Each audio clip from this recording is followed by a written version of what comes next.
All right, guys, welcome back to Wealth and Travel on a Dime. Sitting here in the tiny house, enjoying a nice warm fire, but we want to talk to you about one of our favorite sayings, and that is FU money. Now, for the sake of YouTube, we're going to just call it FU money. I think everybody knows what it means. And the first time we heard it was from an author who we both thoroughly enjoy, which is J.L. Collins, in his book, A Simple Path to Wealth. Now, we have read the actual book, and we have listened to the audiobook, which the author actually is the one reading it in the audiobook, which makes it so much better because the way he talks and the way it He is. tells the stories the best. Yeah, because they're his stories, and it's kind of like talking to a bad grandpa. I Yes. mean, that's the best way I can put it. So if I had my choice and I was going to tell you, I'd tell you to get the audiobook because it's a whole nother level. But we'll leave links so you guys can check out the audiobook and the book down in the description below because I think everyone should own a copy of this book.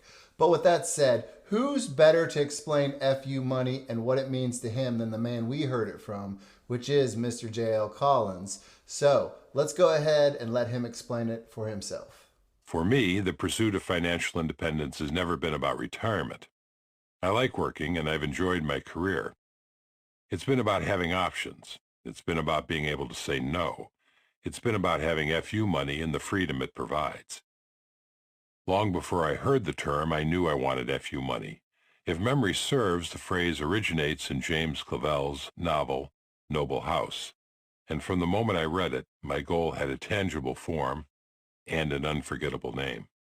In the novel, a young woman is on a quest to secure her own FU money.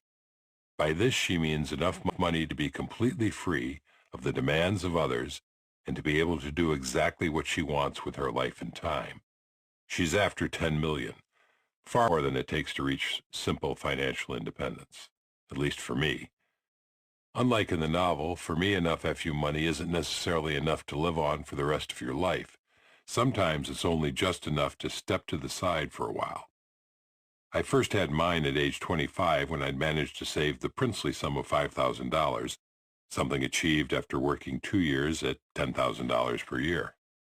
It was my first professional job, and it had taken me 2 long post-college years supporting myself doing minimum wage grunt work to find it. But I wanted to travel. I wanted to spend a few months bumming around Europe. I went to my boss and asked for 4 months of unpaid leave. Such a thing was unheard of in those days. He said no. Back then, I had no idea working relationships were negotiable. You asked, your employer decided and answered. Done. I went home and spent a week or so thinking about it. In the end, as much as I liked the job, and as tough as I assumed finding another would be, I resigned. I wanted to go to Europe. And a funny thing happened. My boss said, "Don't do anything rash. Let me talk to the owner." When the dust settled, we agreed on a 6-week leave, which I spent riding my bicycle around Ireland and Wales. While I might not have initially realized such things could be negotiated, I learned quickly enough. I also asked for and received a month of annual vacation going forward. That got me to Greece the following year. My eyes were opened. FU money not only paid for the trip, it bought me the room to negotiate. I'd never be a slave again. So I think he explains it best, but it's going to mean different things for different people. For us, it was a tool, just basically a tool to manipulate our lives into what we wanted to create. Now, each of us use this tool differently. I implemented it first. Now, for most of my life, I've pretty much swung a hammer. I've been in construction in some form or another. I mean, I've worked a few factory jobs and such, but pretty much the later part of my life here, it's been construction. It gives me the freedom to have a pretty versatile schedule for raising the kids and the other things we did. Mm-hmm. You know, you know how that goes. But as I got older, I realized that my back is not going to support me doing another 10 to 20 years of construction. It's just not going to happen. I wore myself out when I was young. I'd always try to be the guy to lift two of everything, two 3/4 inch sheets of plywood, two bags of concrete, two things of shingles, two 4x4 20-foot posts. Went through a couple major surgeries. Yep. And I was starting to break down. So after hearing this and understanding how FU money can change, I decided to implement my own way of FU money. And the first thing I need you guys to understand is talk about money. Do not be afraid to talk about money. Go to work and talk about money, because you'll always hear the other guys going, man, I don't know if I'm gonna make it to the next paycheck, or man, I'm really sick of this place. They don't pay us enough to do that. I don't make enough after taxes and after child support, Or after I whatever. really need that overtime. Yeah, or I really need that overtime. So you'll hear these things. Be the guy that talks the other end, because you'll be amazed at the power it has. And that's what I basically did. I went to work and I started talking about how we were increasing our savings rate, how we were investing. I was, just make it known to everyone, the owner, the team leads, your manager. I don't care if you're in a single person business or you're on the line at a factory. Make it known to the people around you that you're preparing for your future. Whether it's for early retirement, whether it's for a rainy day, make them know that you're not living paycheck to paycheck. That is the key to this. That's the most important thing I can tell you, is do that. And that's exactly what I did. Now, I had an extremely awesome contractor that I did most of my work for, and he understood exactly what I was doing. He knew exactly right off the bat what I was doing as far as saving and investing. He understood it, but he didn't understand it. He understood the planning for your future part, but he didn't understand how someone could live the way we were living and save the way we were saving. And what that did was, it made him and every other contractor I worked for start to understand that in order to have me on a job site, with this path, I was going to work less hours. I was going to be available less. I was going to, they were going to have to pay me more. And I didn't have to say that. I never had to come out and say, you have to pay me more, because they just instantly knew that I didn't need the money. So if they wanted me on the job site, I was going to have a higher rate of pay to get me to come out of the house. Then I coincided that with doing some DoorDash in the evenings, and I basically would go to work and be like, look, I'm making 20 plus. Well, back in 2020, we were making almost $30 an hour some days. And I just told them that. So they instantly knew they weren't going to be able to bring me on a job site for no $15, $17, $19 an hour no more, because I could go make that dashing. So it kind of all fed into each other, that we had, close to $100,000 in investments. So instantly knowing that, most bosses and people will think, well, they'll just quit soon. I better be nice to them. I better give them whatever they want. Hours, pay them more. But then we paid off the property. And at that point, everybody pretty much knew that I could write my own ticket. I mean, if I wanted to work, I could work. If I didn't want to work, I didn't have to. It was just one of those things at work where they were just happy to have me there, because they knew that I could step to the side and live off investments for years to come if I wanted to. And that really changed the whole dynamic of life and work, and being able to kind of write my own ticket. And that's a big thing in construction, because most times it's like, suck it up and take it, or get off my job site. Yep. And long hours. And even to this day, we still get calls to go do painting jobs and other things. And now that we both are kind of doing this, and we're both doing our own self-employed stuff, they know that we will give them a deal to have both of us on the job site, but you're going to pay us to be on that job site together. And that's pretty much how it goes. And then my beautiful wife started to implement it at her work. So as far as my work goes, I started talking about the fire movement and trying to pay off the property and our investments. We were very excited about the goals we had set for ourselves. And one of the goals that we had set was for me to be able to quit working at a traditional job by the time I turned 50 years old. But we managed to do that whenever I was 48. But up for like 5 years before that, I would go to work and I would talk to people. I'd be like, yeah, we're on this path. We're going to pay off the property. We're going to do this. We're going to do that. And it's funny how people start looking at you differently, and they have more respect for you. Yep. They don't start looking at you like you're a disposable person that they can replace at anything anymore. So I started negotiating as far as what days I was going to work, what hours I was going to work, and things of that nature. And at first they were like, well, we're not sure we can let you do that. And then I was like, okay, well, I can go ahead and give my 2-week notice.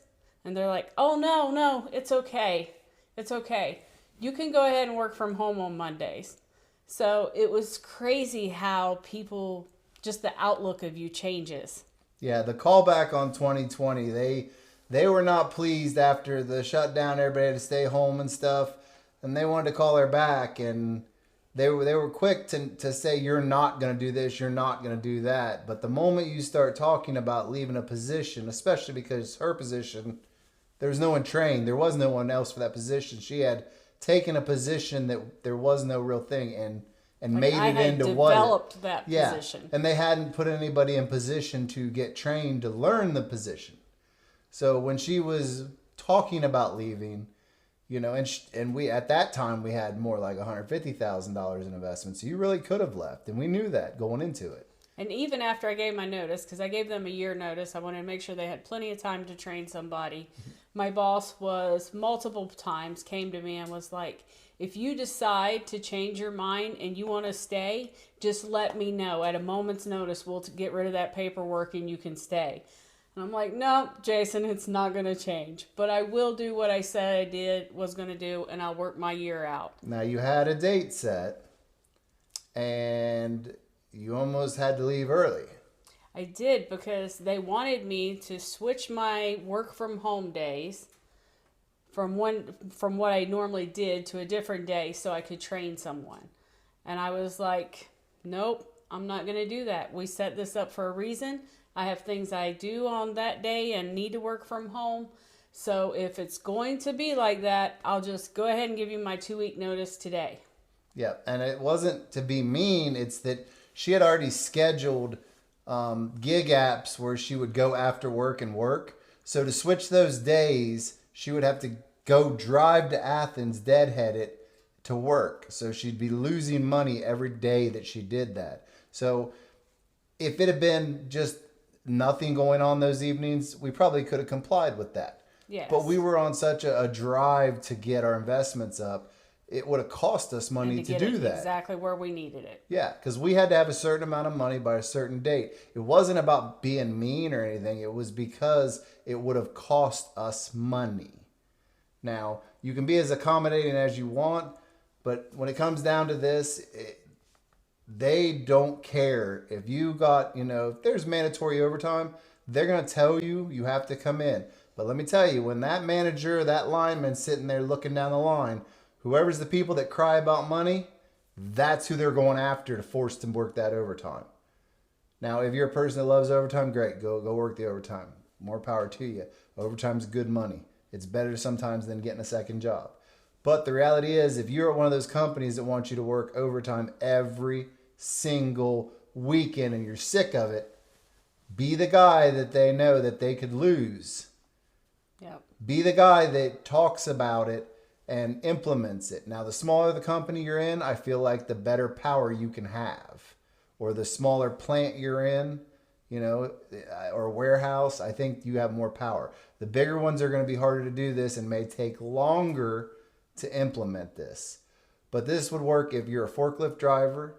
This would work if you're on a line, because they have to retrain somebody to fill your position. They can say you're replaceable all they want. It's crazy once they know that you have FU money and that you're on the path of how not as replaceable you become. Yeah, because it's real easy to say that, and if you're worried about getting your paycheck, you'll back down. But if you've already got enough money to even enough just to step to the side for a while you look for a better job, then that changes your whole game. You have more cards in your hands to play the game. Don't be the guy with no cards in his hand and they say, you will work this weekend, and you go, yes, sir. Don't be like that. That's the whole game that big business has, because while you're out making the money, you're also buying their stuff. You're buying something from that business. you're in that circle somewhere. So they pay you money so that you'll spend money on their goods, and then they'll force you to work overtime to make more of it. It's important to figure out the circle and figure out how business works, because when you have these cards in your hand, the game looks totally different from the other side of the board. And you can really be in a position to use this against the business you're. I mean, I'm not trying to be mean here, but they'll use everything against you, so don't be afraid to use it back. Now, don't be an idiot. Don't be mean. You'd be surprised how you can just say, that's not going to work for me. Maybe I just need to go somewhere else. Yeah, just be respectful. Yes. Really put it in a light where they know that you can afford to go do other things. Or you can just go home and spend a couple weeks really finding a job that fits you. That's what FU money is. It can be a big amount. It can be a small amount. You know, it could be 6 months of your salary. It could be, you know. What I was going to say, you just got to figure out what your FU money really is. Yeah, I mean, and because for us, it was paying off our property, having some investments, and knowing that we can make our bills no matter what happens. But I would say if you're a person living paycheck to paycheck now, learn to cut your bills a little bit, put that savings away, even if you're holding 3 to 6 months of what you get paid. That's enough to take a step. You have enough leverage there. Yeah, that's enough to take a step to the side and go, okay, let's find a job. I won't take the first thing that comes. I'm going to take what I want to do. And it really is a powerful tool, and so many people just pass this up. FU money is giving yourself freedom and not being a slave anymore. And really, it's the way some of these businesses treat employees. They're slaves. They're like, you will be here 7 days a week. You will start working 10-hour days. Their demands are, I mean, yeah, you're getting paid. Don't get me wrong. But you don't have any choices, or you are unemployed. So if they care that little about you, make them realize that you have a little power in your corner too. And at worst, if they totally are like, you're replaceable, get out. You've got the money to go find somewhere else that appreciates you. You can do what you want to do. Yeah. That's where the freedom part comes in. And for us, it's more about the long game, to the point where we have enough and our bills and stuff paid down that our FU money warrants us to soon have a lifestyle where we don't have to work, but we will choose to, because that's who we are. We'll always do something. But we can work for ourselves due to our portfolio, due to our bills, due to how we have FU money. Now, with that said, if you haven't already, and I don't know why you wouldn't have, guys, go down, hit subscribe, hit the notification bell so you see all of our upcoming videos. You do not want to miss them. Give us a like. Let us know down in the comments, do you have FU money? Do you have, some people call it an oversized emergency fund? Do you have some kind of amount of money on the sidelines or an investment account or something that can back you up if you get painted into a corner, if a business doesn't appreciate you, or at worst, if there is an emergency and something happens, because FU money can handle a lot of emergencies. Or are you going to get started on it now? Yes, if you're going to find your path to this, please let us know down in the comments, because we would love to support you in it, because it is a whole life-changing experience. And make sure you go down in the description box below, follow that link. It'll take you over to Amazon, and you can get his book, or you can get the audiobook, which is what we recommend. And I will link J.L. Collins' blog below so that you guys can go check out all his different posts, because they're all amazing. And with that said, we will see you in the next one.